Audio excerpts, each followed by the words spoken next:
জেলা বিএনপির পক্ষ থেকে আমাদের নেতা ইকবাল হাসান মাহমুদ টুকু ভাইয়ের নির্দেশে আমরা শীত বস্ত্র বিতরণ অনুষ্ঠান পরিচালনা করছি।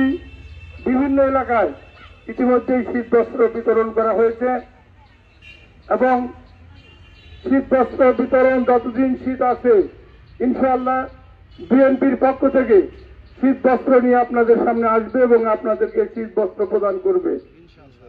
আমরা বিগত সরকারের আমলে দেখেছি, এই ফ্যাসিস্ট শেখ হাসিনার আমলে বাংলাদেশের যত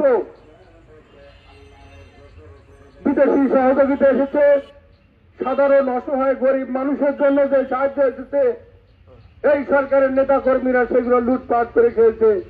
আমরা সাধারণ মানুষকে সেই সমস্ত উপকরণ আমরা পাইতে দেখি নাই। আজকে লক্ষ্য করেছেন, যেখানে যারা বিএনপির নেতা কর্মী রয়েছে, এই ফ্যাসিস্ট শেখ হাসিনার আমলে শেখ হাসিনার বিরুদ্ধে আন্দোলন সংগ্রাম করতে গিয়ে আমরা প্রত্যেকেই শত শত মামলার আসামি হয়েছি।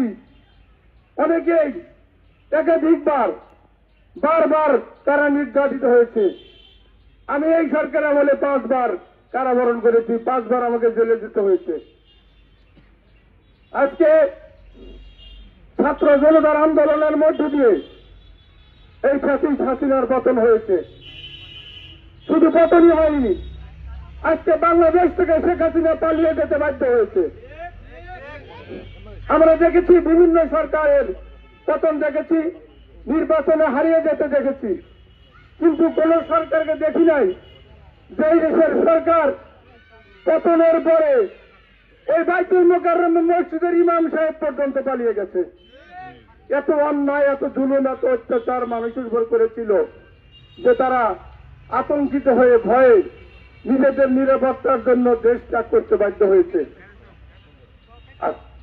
আজকে ছাত্র জনতার আন্দোলনের মধ্যে দিয়ে সেই ফ্যাসিস্টের পতনের পর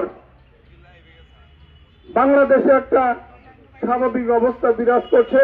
একটা অন্তর্বর্তীকালীন সরকার দেশ পরিচালনা করছে। আপনারা জানেন যে ডক্টর ইউনূস সাহেবের নেতৃত্বে একটা অন্তর্বর্তীকালীন সরকার দেশ পরিচালনা করছে। আগামীতে নির্বাচন হবে। যে ভোটের জন্য আমরা আন্দোলন করেছি, এই 15 বছর কি আপনারা ভোট দিতে পেরেছেন?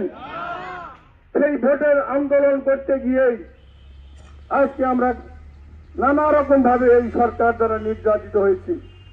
আগামীতে নির্বাচন হবে, একটা সুষ্ঠু ভোট হবে। আমি আশা করব